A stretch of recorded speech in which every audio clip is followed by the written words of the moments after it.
So the idea behind the central limit theorem is as follows. So let's assume that we have a population right here, okay? And that population is going to have a mean, let's say a standard deviation and a proportion.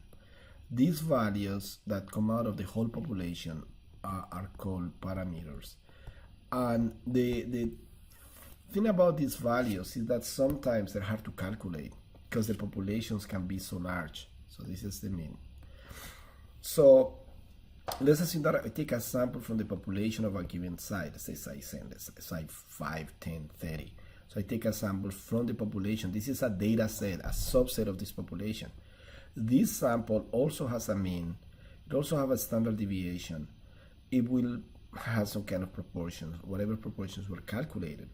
But these values, because they come from the sample, they're called statistics.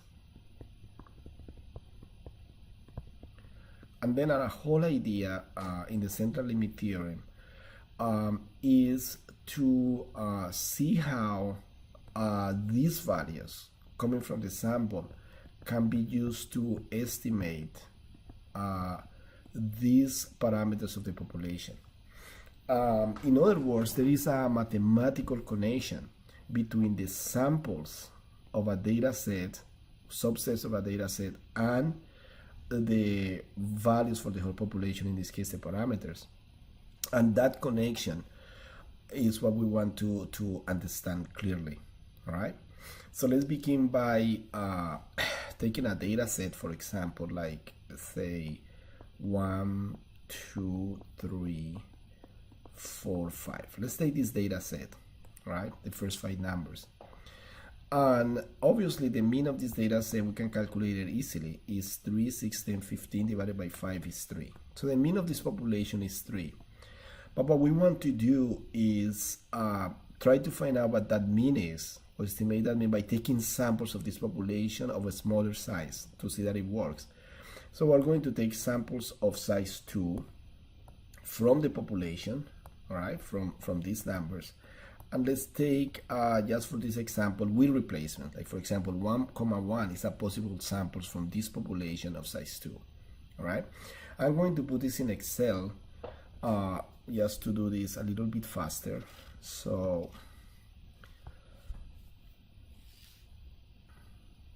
right here is the population, the numbers 1, 2, 3, 4, and 5. That's the population. This is the samples that I'm going to take, samples of size 2. For example, I took the sample wheel replacement, samples of size 2, 1,1, 1,2, 1,3. Oh, 1,4 is missing. So we need to introduce here a cell and then put here 1,4. 1,4, 1,5. Those are samples, 2,1, 2,2, 2,3, 2,4, 2,5. So I took all the possible samples wheel replacement, right? There should be 25 samples when I take every possible one in this case, so 25. So now let's calculate the mean of each sample. Let's center this a little bit. Let's calculate the mean of each sample, okay? So the mean of this sample is 1 plus 1 is 2 divided by 2 is 1. 3 plus 2 is 1 plus 2 is 3 divided by 2, 1.5. Okay. What about this one? 1 plus 3 is 4 divided by 2, 2, 2.5, 3, 1.5, 2, 2.5, 3, 3.5, 3 plus 1 is 42, 2.5, 3, 3.5, 4, 4.5, no, 2.5, 5 divided by 2 is 2.5, 3, 3.5, 4, 4.5, 5 and 1, 6, that gives me 3, 3.5, 4, 4.5, and 5.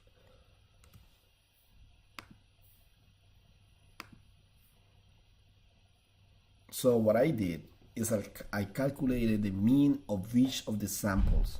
So these data right here are really sample means, all right? It's means of those samples. Now, what I want to do is two things.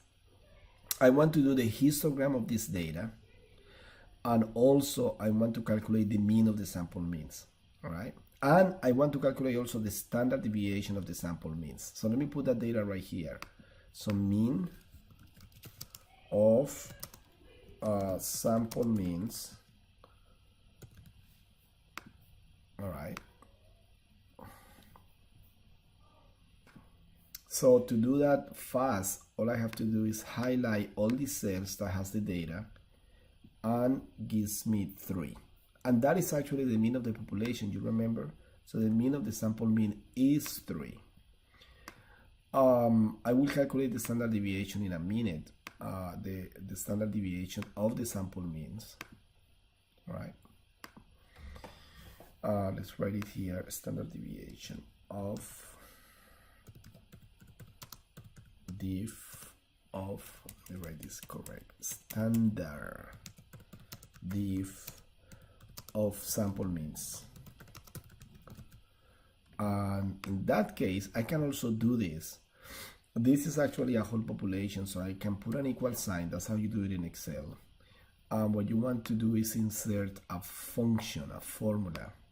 So I'm going to look for the right formula. It's a statistical formula, so I'm going to look for it. And it's called a standard deviation for this population right here. So it's asking me for the data. And so I'm going to tell him that the data is right here. Enter. And I get 1. So in other words, so what I did is I had the population 1, 2, 3, 4, 5. I took all the possible samples of size 2 with replacement. Then I calculated the mean of each one of these samples, and I calculated the mean of the sample means, and I got 3, which is equal to the mean of the population. Okay, it's equal to mu, the mean of the population.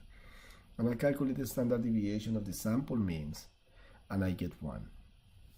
Now, an interesting thing about this is, like, let's calculate the standard diff of the population, right? Well, let's do the same thing right here. Equals, highlight formula, then standard diff of the population. Okay, now I need to select the data. The data is this one, that's the population. Press enter. All right, and I get 1.414. So keep an eye on this number. Okay, another thing that I want to do is I want to do a histogram of the sample means. Let's see, for example, we see sample mean here. Let me do a frequency table and frequency. All right, so mean and frequency. So 1, how many of those? Only 1. 1.5. 1.5. How many means are 1.5? 1 and 2. 2. Let's count. 1, 2, 3. 2.5. We got 4. 3. We got 1, 2, 3, 4, 5, and so on. 3.5. If you count them, we have 4. 3.5. I'm sorry. 3.5. 4. We have 3. 4.5. We got 2, and 5. We got 1. All right. So right here we have a little table here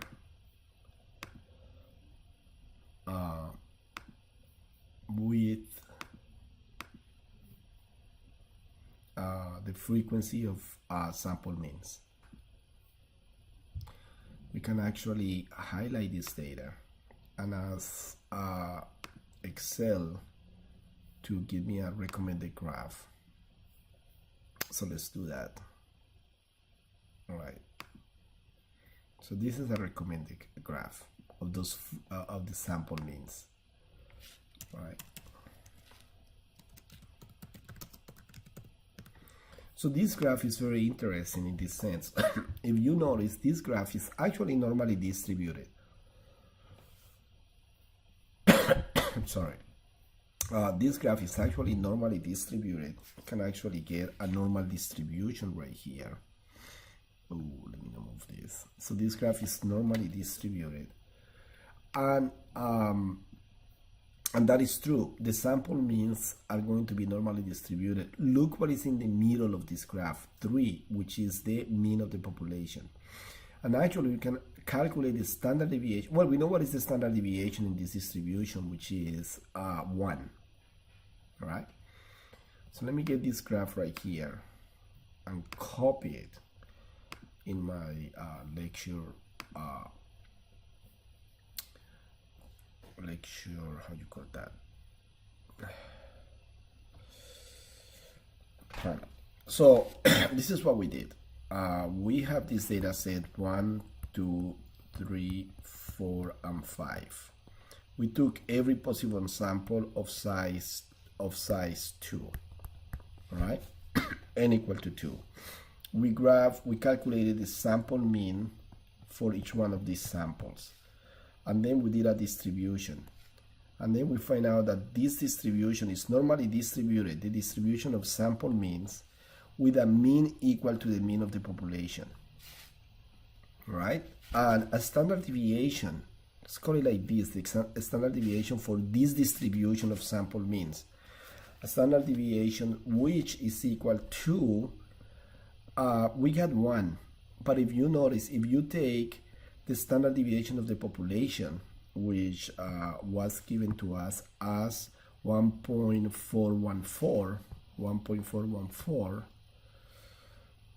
let me write that here, 1.414, and I divide that by the square root of 2, I also get 1.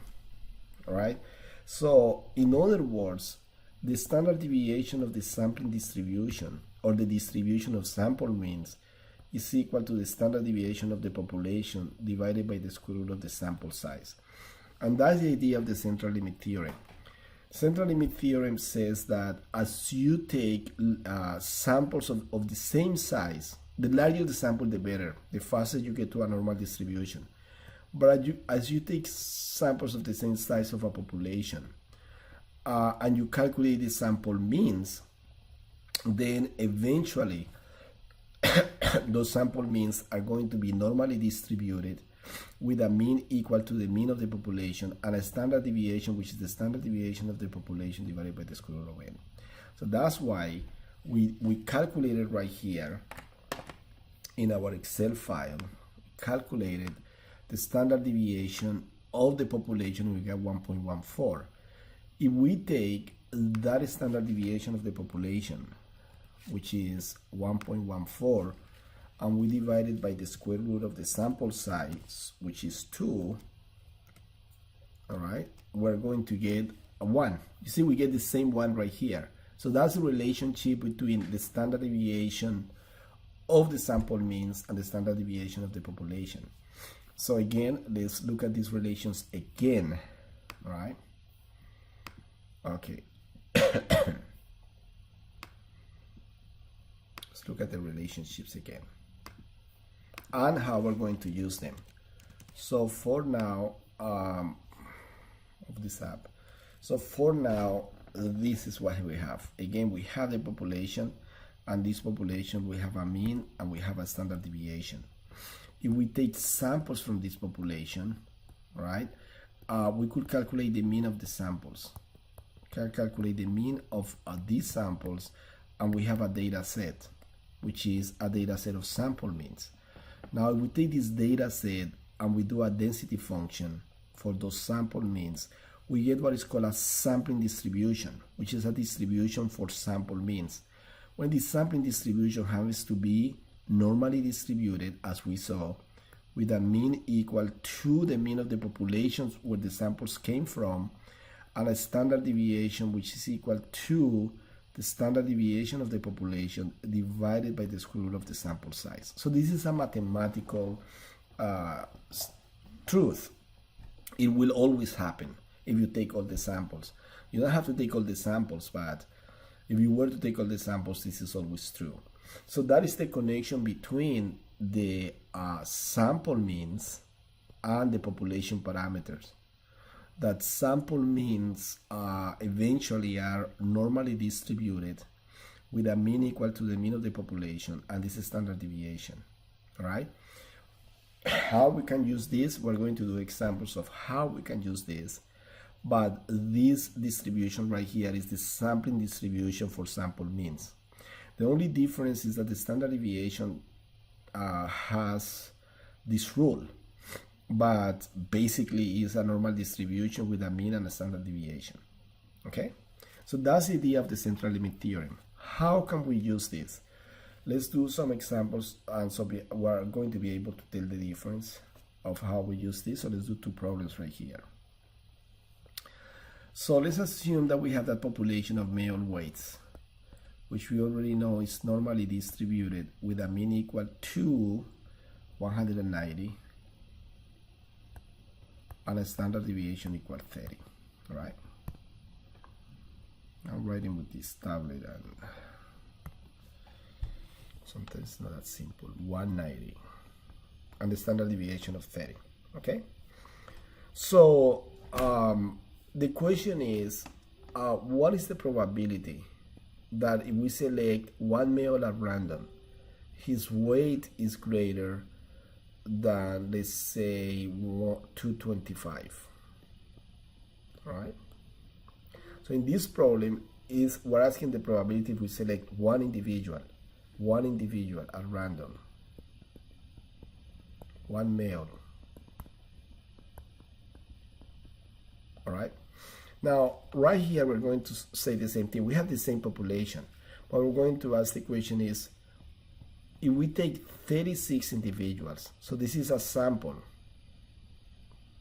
what is the probability that the mean of the sample is greater than 225? So two different questions. This question right here is asking, what are the chances that if we select one individual for the population, his weight is greater than 225? In this case, we're asking, if we select 36 individuals from the population, what is the probability that the mean of the sample is greater than 225? Now, in this particular case, there is some chance. This is about one standard deviation above the mean. We expect to have maybe a 10% chance that we will find that male at random, that we select that male at random. But over here, actually the answer should be 0. And I tell you why. Because we know that male weights are normally distributed. So if we put all those weights in a number line, someplace in here is the 225, which is the mean of that population. No, it's 190. I'm sorry, the mean. So the mean is 190, right?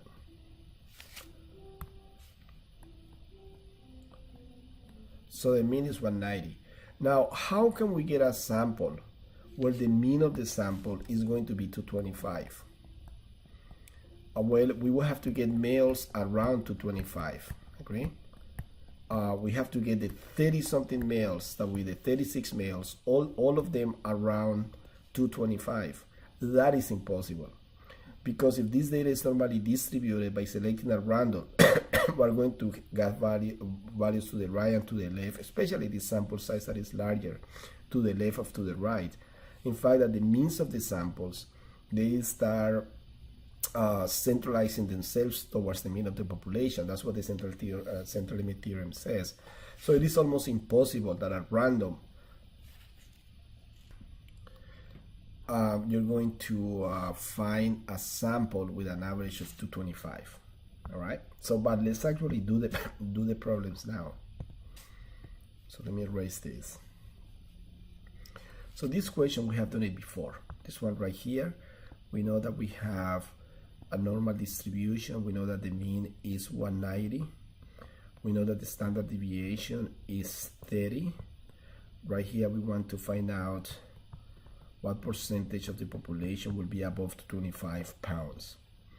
We know how to do this problem. We standardize it. The 190 will come to 0. The 225 will go to the z-score of 225, which is equal to 225 minus 190 divided by 30, as we did in the last video.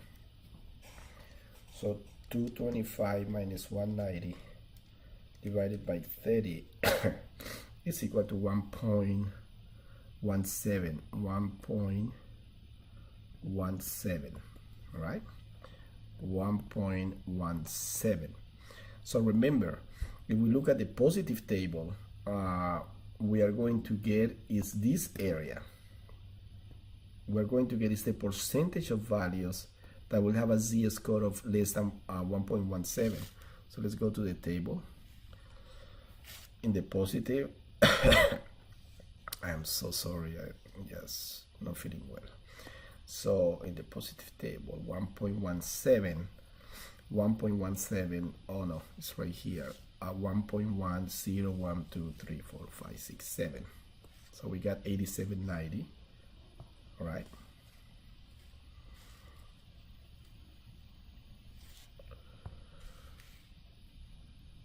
Uh, 8790, so this area is 8790.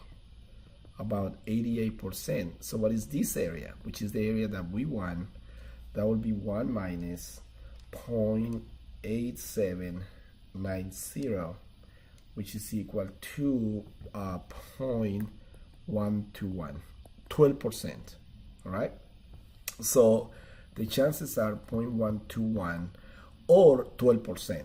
Either we say that 12% of males weight more than 225 pounds, or we are going to say that the chances that we select one male at random and his weight is more than 225 is 0.12. All right.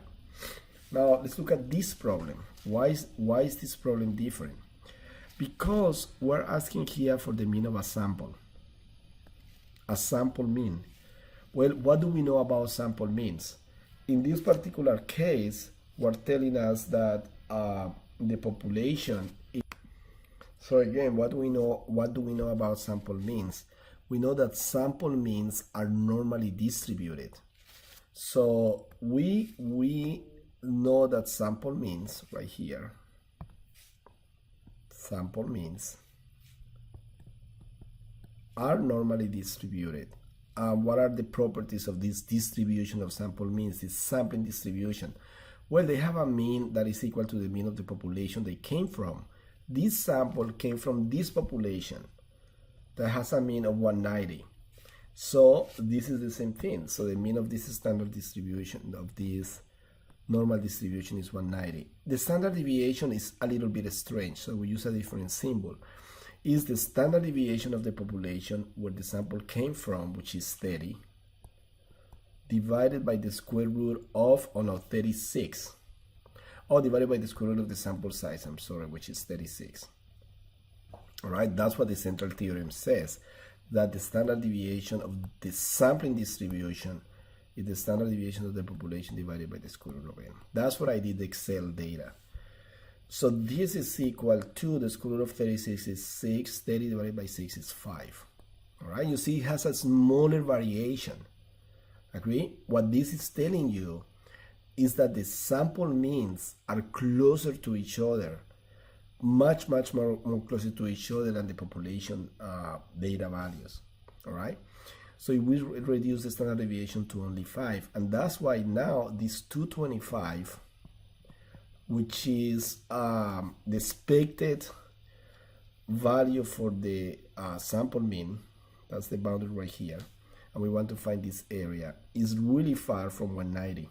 So let's do this. How we do this again? We standardize this problem. Now we have a normal distribution, so we can deal with that normal distribution, and we have deal with normal distribution. The mean will go to 0, we standardize, but the 225 will have a z-score which is really far from 0. More than 3 standard deviations from 0, we already know that the area is basically 100%. So let's see. So the z-score of 225 in this case is going to be 225 minus 190, but in this case we divide by 5. So that gives me, oh my goodness, that's really far. 225 minus 190 divided by 5. So that gives me 7. So it's 7 standard deviations from the mean. If I try to read this, let me go to the positive table to read this area right here. All right. That is under that particular value, 7. Well, let's see. So we go to the table, to the positive table, and we want to find out what this area is. That way we use the complement to find that area. So in the positive table, we're looking for c equal to 7. So they say for 3.5 and up, basically you have the whole area, 99, 99. You see that? So what this is telling us is that this area is 0.9999. So that little area right there is going to be 1 minus 0.9999, which is equal to 0.0001, which is basically no data. There is no way that you're going to find a sample of 36 individuals at random. That's the key word right here. So that the mean weight in that sample is 225. All right? Because the central limit theorems tell us this, that the sampling distribution, or the way that sample means are distributed, is normally distributed with a mean equal to the mean of the population and a standard deviation which is inversely proportional to the sample size. All right? Let's do another example of sample means. So, all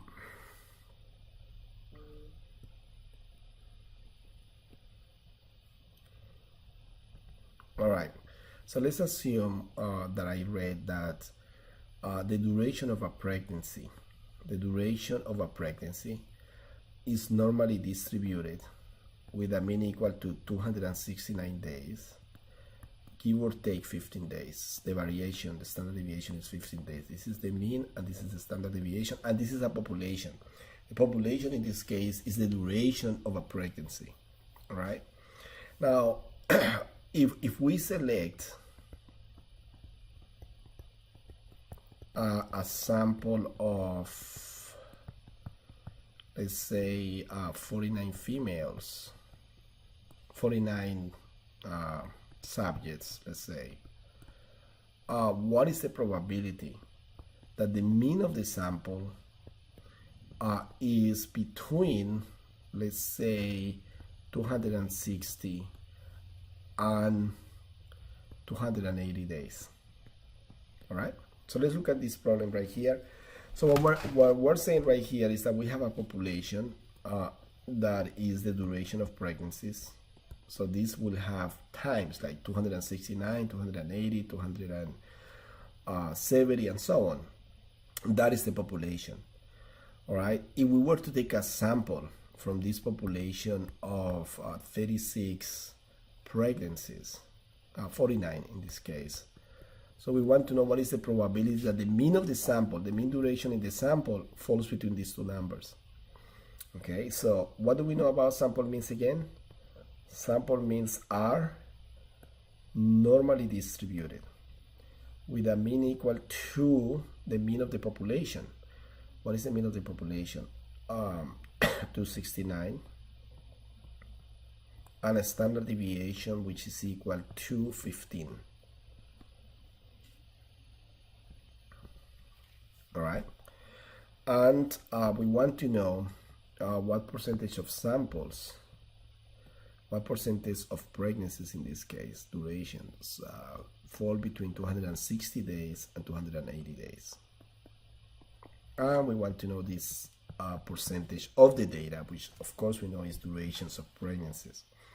Well, remember that this is asking me what is the probability that the mean of the sample fall between these two values. Not a single pregnancy, but the mean of a sample of 49 pregnancies. The standard deviation is not 15 because we're doing a sampling distribution for sample means. It's 15 divided by the square root of 49, which gives me 15 divided by 7, which is 2.1. 2.14. All right, 2.14. So now we do the problem like we did it before in the last video. We standardize this sampling distribution. The 269 will go to 0.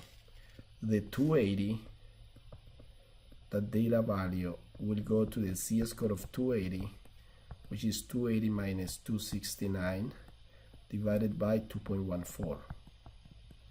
And that gives me 280. 280 minus 2.69 divided by 2.14 gives me 5.14. So really far out there.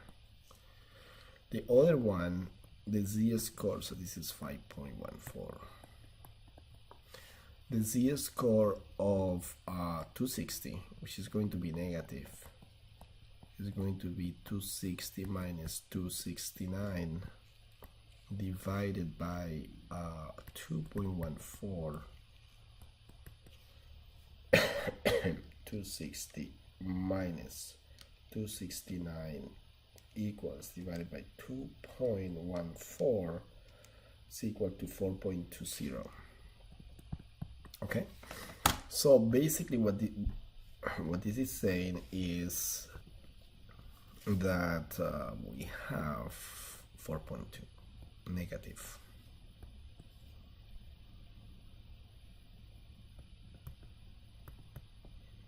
All right, so in the standard normal distribution, how much data is negative 4.2 standard deviations to 5 standard deviations from the mean? We know that's almost all the data.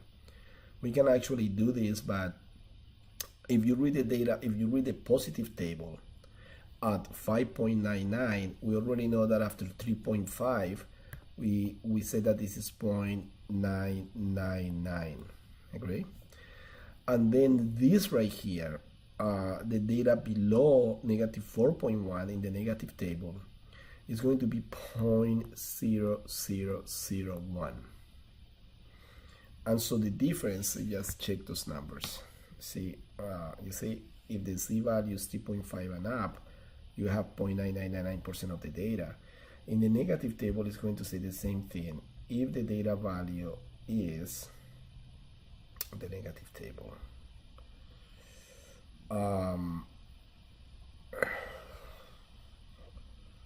if the value is lower than 3.5, then this is the area, 0.0001.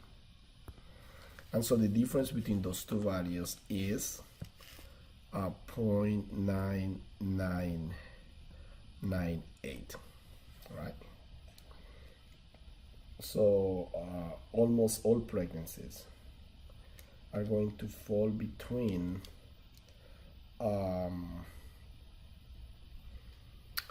negative 260 days to 280 days.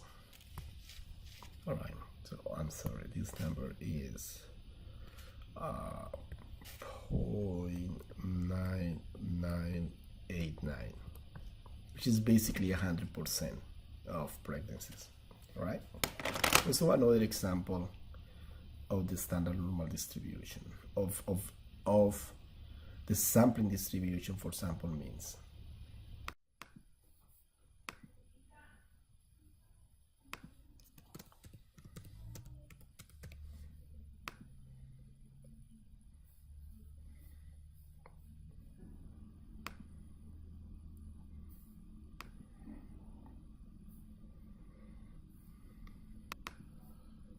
All right, let's do one last example. This example is very important, this last one.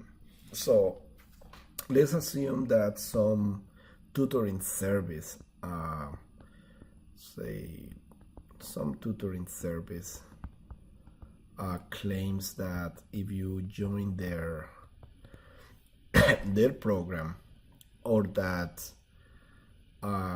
students who have joined the program will have a mean score, let's say in the SAT, of 1500 with a standard deviation of 50. All right, so that's what they say. They say that the population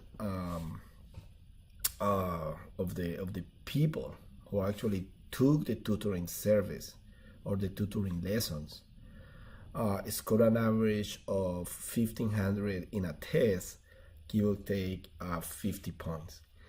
Now, this concept that we just did, the central limit theorem, helps check for quality control, or it helps checking these types of claims. Why? Because what we can do mathematically is this. Let's assume that these are the test scores right here. So that's the data, the test scores. What do we know about these test scores? Well, the lady is telling us that the mean is 1500. Let's assume that they also tell us that that data is normally distributed with this variation of 50. All right? So what we can do is, let's say, you know what? I'm going to take samples of 36 students to check the claim. Why I can check that claim or validate or invalidate that claim with samples? Because of the sampling distributions. I know that the sampling distributions for sample means is normally distributed. So I haven't taken the mean of this sample, but I'm going to calculate the probability that this mean falls in a certain region. So what I'm going to do right here is, instead of doing the sampling distribution for the data, which is the SAT scores, I'm going to do the sampling distribution for sample means of size 36. So in that particular case right here, this data line, this numbered line, is really sample means. But they all have sample means, actually have the same means as the population, and they're also normally distributed. The difference is that the standard deviation of this distribution is the standard deviation of the population divided by the square root of the sample size. All right? So that is the sampling distribution for sample means. Let me calculate this standard deviation now. And so this number is equal to 50 divided by 6. 50 divided by 6. 8.33. All right. So now I have the four sample means. Now, what I want to know is this. Answer this question. 90% of samples of 36 scores, 36, that's what we did, yeah, scores have a mean between this number and this number. So now what we want is to find out this interval that will tell me what is the lowest value and the highest value where I should expect the mean of a sample of 36 scores. So that's the idea. So let's calculate those boundaries. How we do that again? Well, we're trying to calculate this lower sample mean and this upper sample mean, so that this region right here is 90% of the data. We know how to do this already. We standardize the problem. So instead of getting the samples, we get the z-score of the samples, and we know that the z-scores for 90%, what we are going to call later confidence, are 1.645, and negative 1.645. How did we get those values? The way that we got those values is by saying, look, I want 90%. So what is in the tails? In the tails is 10%. So what is in this lower tail? In this lower tail, we're going to have 5% of the data. All right, which corresponds to a decimal of 0.05. Oh my gosh. 0.05. So then we went to the negative table. We said that if for an area of 0.05 right here, you see that? What is the corresponding z value? And there is a 0.0505 and a 0.0495, which is equal distance. So they use a value in the middle of the two. You see that arrow pointing to this value? 1.645. So that's where that value came from. Right,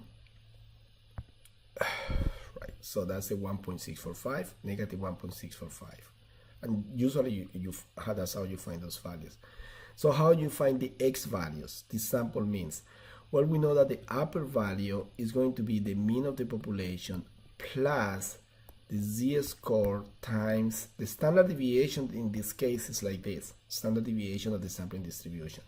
And this lower value is going to be the mean of the population minus the z value corresponding to the 90%. Okay, so let's calculate those values. The upper one is going to be equal to 1500 plus 1.645 times 8.33. All right, and that is going to give me 8.33 times 1.645 plus 1500, and that is 1514 in essence. All right, what is the lowest value? It's going to be 1500 minus the same quantity, 1.645 times the 8.33. all right, and that is equal to 1.645 times 8.33 and that gave me 1486.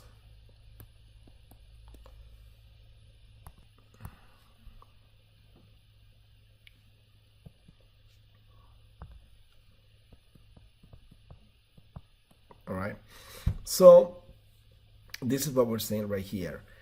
If I were to take a sample, so I have this population, which is this SAT scores, with a mean of these people who took this tutoring course, so the mean is much higher than the average of the SAT, let's say 1500. All right, but I maybe doubt that this is true. So then what I said is I'm going to take a sample of 36 test takers, right? But before I calculate the mean of this sample, what I'm going to do is I say if this is true, this 1500, 90% of the sample means should fall between 1486 and 1514. Now I take the sample and I find out that the mean of this sample is 1450. Even though the mean of this sample is higher than the average SAT score, still the chances that I go in here, the population, take a sample of 36 students and find out that the mean is 1450, the probability of that is less than 0.05, is less than 5%, which is highly unusual.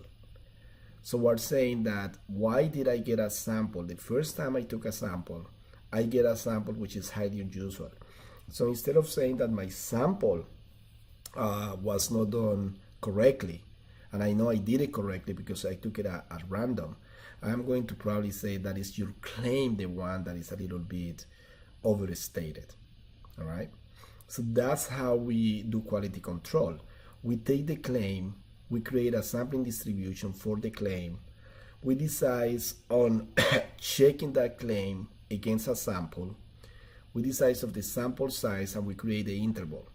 And then we're going to take the sample, and either that sample is inside this acceptance region, the 90% where they should be, or is outside that acceptance region, which is the this lower tail or upper tail. But in this case, my sample is in the lower tail, so it's highly unusual that the mean is highly unusual to get that sample, which tell me that the mean is probably stated incorrectly, right? So that's the use of this sampling distribution. Just a formula right here. When we're creating these intervals, in this case we say we want to know what 90% of the data is. So this is called 90% confidence confidence interval for sample means, let's say. In other words, what we did right here is we took if we want to know where the sample means will fall, then what we did is we took the mean of the population and we subtracted the z-score, which is related to the 90%, sigma over the square root of n. And then we took the mean of the population and we added the same quantity. So we can call that quantity, we can call this quantity, which is the same, something. Let's call it the margin of error.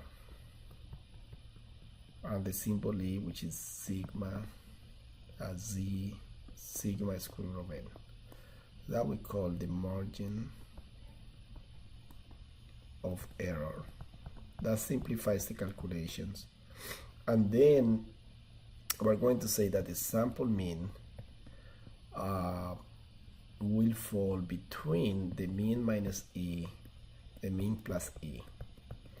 And that this E, which depends on the z-score, and the z-score depends on how wide you want your interval to be, 90%, 95%, and so on.